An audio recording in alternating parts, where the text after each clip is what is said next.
It's an old quote, but it still is a quote that should be sort of kicked around a little bit.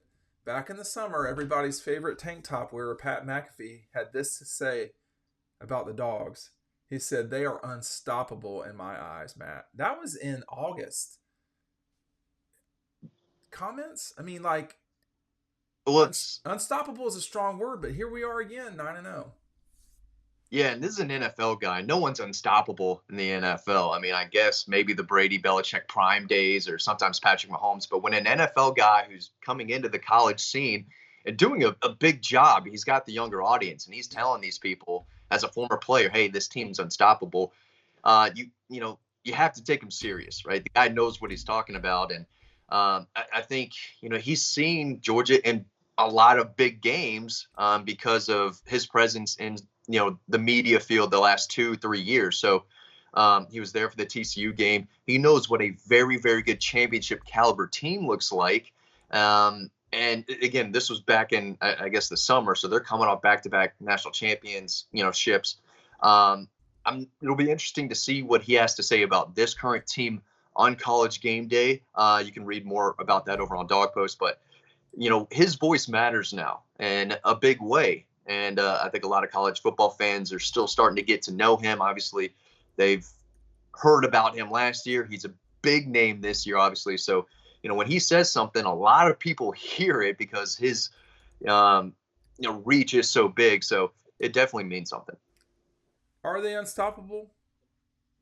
It was No, maybe, yeah. no, they're not unstoppable. Were they unstoppable coming into the season? I mean, I think part of the sort of what happens. Oh, let me take you back a few years, Matt. Oh, Um, take me back. so in the late '90s, middle late '90s, there was no way Nebraska could ever lose. And the early 2000s, the notion that SC would lose a game was hard to imagine. We get it. The national championship was always going to be Alabama and Clemson. Their rivalry, whatever the hell you want to call it. That was please. So we get into these narratives, and I think that's one thing that he was taught. He certainly, Pat McAfee certainly can do that sort of thing where he gets swept up in a moment and he thinks that one particular thing has happened and we don't know anything about that yet because they had not played games. But as this season has gone on, I think Georgia really disappointed people with the play of the team at the start of the season. Is that the wrong way to look at it? Yeah, they weren't as dominant. That's why. And everyone's starting to think, well, is this a Mike Bobo thing? Is the new quarterback thing? Did they lose, Jalen Carter? Did that make an impact? They weren't making a ton of sacks. They were creating a lot of forced fumbles. And that's something that, the staff wants to get after their guys about, forcing turnovers, knocking the ball away, creating havoc, right? And, Georgia fans, the last 2 years, especially watching that defense, they get accustomed to big turnovers, big sacks, three and out, three and out, three and out. And when you're seeing teams get into the end zone against the Georgia defense at a rate that we just haven't seen from that team in 2 years, yeah, you start to wonder, okay, does this team, are they championship built? Are they a championship team? I still think they are. Again, as we talked about in another video, still don't think we've seen them play their best. Why do we But keep saying that? Like, what does that mean? What is Georgia's best? I mean, so far, I guess we could say the Kentucky game where they played against Florida. Did they really play that bad against Missouri? they didn't. But I think, has there been a game where everyone's been healthy, with Brock Bowers and Kendall Milton and Amarius Mims? Um, I guess they can't play their best until everyone's perfectly healthy. And that's hard to say 9 weeks into the season. Everyone's banged up a little bit, right? Yeah. But did they play their best at the very end of the season last year against TCU? Or was their best against Tennessee? Or was their best against Ohio State, beating a really good Ohio State team? So I think it's a good question for sure.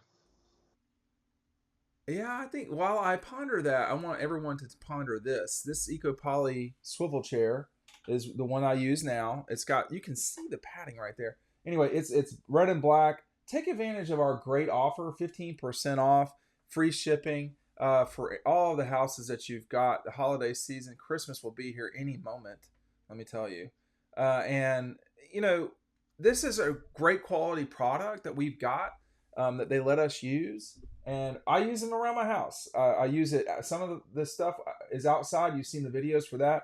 15% off. It's completely made of recycled plastics, and it's completely made in the heart of Georgia in Eastman, down in Dodge County. It's a great facility. We look forward to having an opportunity to go back down to Eastman here soon, and we'll see when that happens, when the season slows down some. But take advantage of that today. The link is down below. I don't know that we have seen Georgia play their best game yet. I mean, against Kentucky, they had a turnover, but I think a lot of times, Matt, what happens is, and you said this either this video or one of the most recent ones. They said, well, they didn't just beat them from start to finish.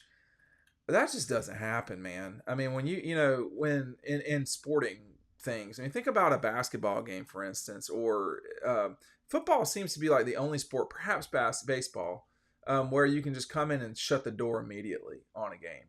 You can't really do that in basketball. Baseball, you can. I think we've seen it with the Braves, unfortunately, a few times to bring that bad memories up. At the beginning of the season, everybody was talking about how fast the games were. The games are still just as fast now, man. I mean, the Missouri game was 3 hours, 12 minutes. Vandy was 3:11. Kentucky was 3:22, which is about average. Auburn was 3:07. These are fast games. They're going about 10 minutes faster than in the past. There's things that people are getting used to. You can't just go out and I don't know that you can just go out and absolutely demolish people all the time. Can they put up 50 on Ole Miss? I think they can. I just don't know. Like, they're going to have to play well. And that involves the crowd being good. That involves, there's so much that needs to happen. But is Georgia unstoppable? I don't know. It's a quote from 4 months ago, but it caught my eye just because of, here we are again. I mean, he's not wrong yet. No, he's not wrong yet.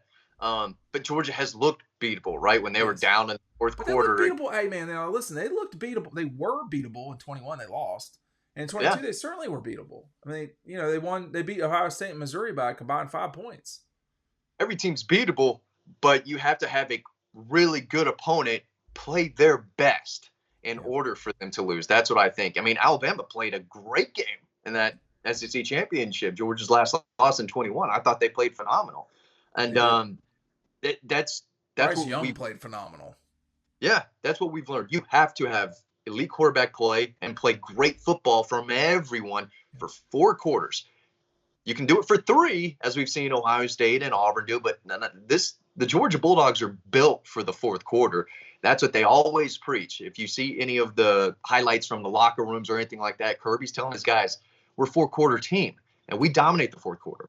The thing that's so you could tell I had something to say. I was just gonna say real quick, Matt, that when you're on the sideline, you can feel things, and when they were down, I think 14-10 against Tennessee and 21 up at Neyland, when like against Missouri in 22, whatever, Auburn for sure. They don't really freak out very much. Like, it's not a normal thing for them to say, oh, I'm going to go panic right now. That's not the way that this group handles it. I mean, I remember when they were playing at Neyland the last time, like, they were giggling on the sideline and they were losing. And like they felt like they were in good position, but you have to play these guys for 4 periods, 4 quarters, I should say. I just don't. Missouri played about as well against Georgia without any like stupidity, and they basically lost by like a touchdown. I would say, take away the turnovers, they basically lost by like a touchdown, and losing by a touchdown is not winning. That has to be remembered. Yeah, and it was around a touchdown. I mean, 9 points. I mean, and again, that's a solid win, but again, you have to get the details right. Offense, defense, and special teams. Any type of blunders against Georgia, it's really tough, and they're a tough team to come back on. I mean, when's the last time Georgia was up? Huh? Why do you think they're hard to come back on?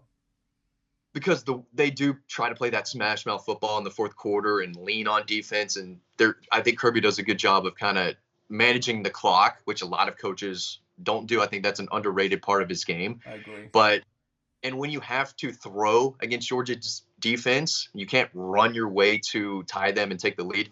Georgia knows you have to throw the ball, and that's when they come after the quarterback. Tennessee last year, they had like 4 sacks in the fourth quarter. When they know you have to throw the ball, you're done. And so when they do get up, especially in the second half, that's why we've seen them climb and overtake teams in the fourth quarter, but they've never had a 14-point lead that I can remember. And then, they've lost it to a team in the third or fourth quarter.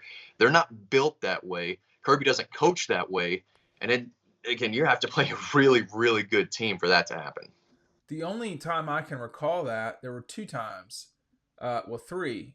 And they were all against Alabama. The national championship game in 2017. I don't know that they were up 13 in the fourth.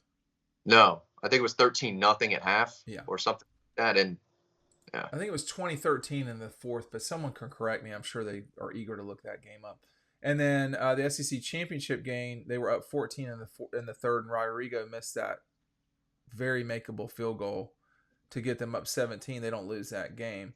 And then they were up 24-21 to Bama in Tuscaloosa, but that was a back and forth game, and Alabama took control of it in 2020. So, if you're not named Alabama, who has, the same style of physicality as Georgia, the same players as Georgia, then, you're probably not doing it. But I think back to Pat and what he said, they've still not gotten knocked off. They could lose this weekend or next. I don't think they can lose. Do you think they can lose to Tech? I don't. Georgia? No. Yeah. So, but of these next 4 games, 3 of them are losable. 3 of them will be tight games. 2 of them against Alabama in theory and Tennessee are games that, they're not going to be a double-digit favorite over. So, those are real games. You know what I mean? Like Michigan this week, they're going to Penn State as only a 4-point favorite. That seems low. I just want to sidetrack on that. That's a little low, is it not? Which one? Michigan going to Penn State. They were a 6 or 7-point favorite. What's happened there? Is that Jim Harbaugh might not coach? I think so. I think some off the field concerns might be lingering at Michigan. You're telling me there's off the field concerns at Michigan? Yeah, a little bit. Maybe that's creeping into practice. I don't know, but I think that is a little low. I would be surprised if Penn State won. They're just not that program yet. You would be surprised. Would be, yeah. Almost like Georgia in a way. Georgia finally had to win those big games and knock off Oklahoma and Alabama. I think Penn State's still waiting to. Surely they've beaten either Michigan or Ohio State once in the last 3-4 years, right? Did they beat Michigan? 3-4 years? No. They haven't beat Michigan or Ohio State in 5+ years. Is that right? Well, I don't. Okay, they beat Ohio State once. They beat Ohio State once with James Franklin, and that was when they went on to win the Big Ten in 2016. But you're saying, I do not believe. Now I don't know about Michigan in 20, but they certainly didn't beat Ohio State.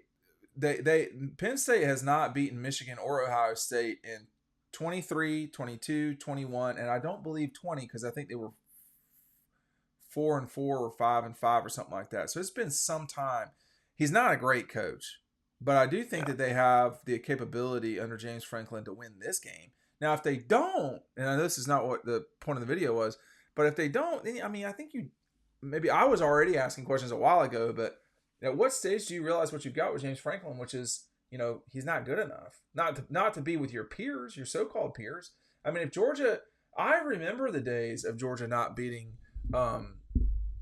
Auburn, Florida. I mean, that was a bad time at Georgia, and there was some serious pressure on Ray Goff, and it became Jim Donnan too.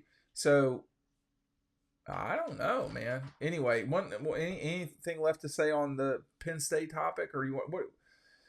The unstoppable, the notion that Georgia's unstoppable though is a pretty aggressive take, don't you think?